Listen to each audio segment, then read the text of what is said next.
விநாயகர் திருமேனியின் தத்துவங்கள். விநாயகர் தலைவனாக வேறு எவரையும் ஏற்றுக்கொள்ளாமல் தமக்குத்தாமே தலைவனாய் விளங்குபவர். தேவர்கள் எவருக்கும் இல்லாத திறமையும் பெருமையும் வாய்ந்தவர் விநாயகப் பெருமான். தம் வயிற்றினுள் உலகம் முழுவதையும் உள்ளடக்கி இன்னல் இல்லாமல் சுமப்பவர். மாயப் படைகளும் இன்னல் படைகளும் எதிர்த்து வந்தாலும் பக்தர்களுக்காக ஒரு சேர தாக்கி வெற்றி பெறக்கூடிய வீரம் மிக்கவர்தான் கணபதி. கணங்களுக்கு எல்லாம் தந்தையாக விளங்குவதனால் கணபதி என்னும் பெயர் பெற்றார். ஆன்மாக்களுக்கும் பக்குவம் வரும் வரையும் பொறுத்திருந்து அவர்கள் பக்குவம் தெரிந்து செயல் பகைவனை அடியோடு அழிப்பவர் கணபதி. திருவடிகளும் அபயவர கரங்களும் துரோதன செய்யும் துதிக்கையும் 5 உறுப்புகளும் நீண்டு எங்கிருந்தாலும் பக்தரை தேடி காக்கும் சிறப்பு உடையவர். காலையிலும் மாலையிலும் நீரும் பூவும் கொண்டு பூஜை செய்யும் பக்தர்கள் ஆழ்ந்த அன்போடு திருவடியை வணங்கினால் அவர்களை ஈடு இணை இல்லாத இன்ப உலகில் ஏற்றுபவர். தெய்வங்களாலும் மற்ற உயிர்களாலும் தன்னாலும் தீங்கு வராமல் பாதுகாப்பவர். பக்தி பரவசத்தில் கனிந்து பாடும் தோத்திர பாடலுக்கு வசமாகி அவர்கள் விருப்பம் போல் நடப்பவர்.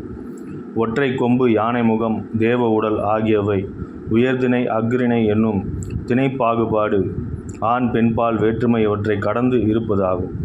விநாயகர் திருவடி ஆன்மாவை பொருந்தி நின்று மும்மலங்களை தொழில்படுத்தி இருமை இன்பத்தையும் அளிப்பது ஞானம்.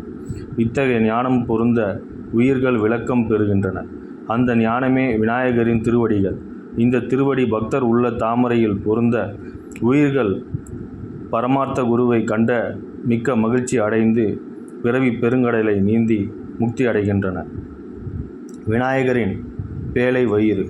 ஆகாசமானது எல்லா பொருள்களும் தன்னிடத்தே ஒடுங்கவும் உண்டாகவும் இடம் தந்து இருப்பது போல பெருவயிறாகிய ஆகாசமானது எல்லா உயிர்களுக்குள்ளும் நிறைந்திருக்கின்ற ஆணவம் என்னும் இருளை நீக்கி ஒளி தரும் ஸ்வரூபமாகும்.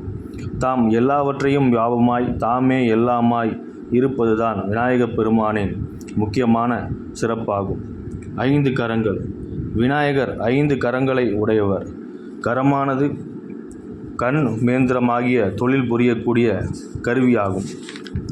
ஒரு கையில் பாசத்தை கொண்டு உள்ளார். பாசமானது பற்று உள்ளத்தை பிறப்பித்து பிணித்து நிற்பது. பிணிப்பு ஒரு கரம் அங்குசம் தரித்தது. அங்குசமானது அழிக்கும் தன்மை கொண்டது. அதனை ஏந்திய கை அவருடைய அழித்தல் தொழிலை தெரிவிப்பது. அமைந்த அபாயகரமானது பிறவி கடலில் மூழ்கி ஆசைகளில் சிக்கி தவிக்கும் எல்லா உயிர்களையும் மீட்கும் கருணை உள்ளம் கொண்டவர்தான் கணபதி. கொம்புகள். துணை உறுப்புகளுள் உடைந்த கொம்பு ஒன்றாக இருந்து கருவியாகவும் பயன்படுகின்றன.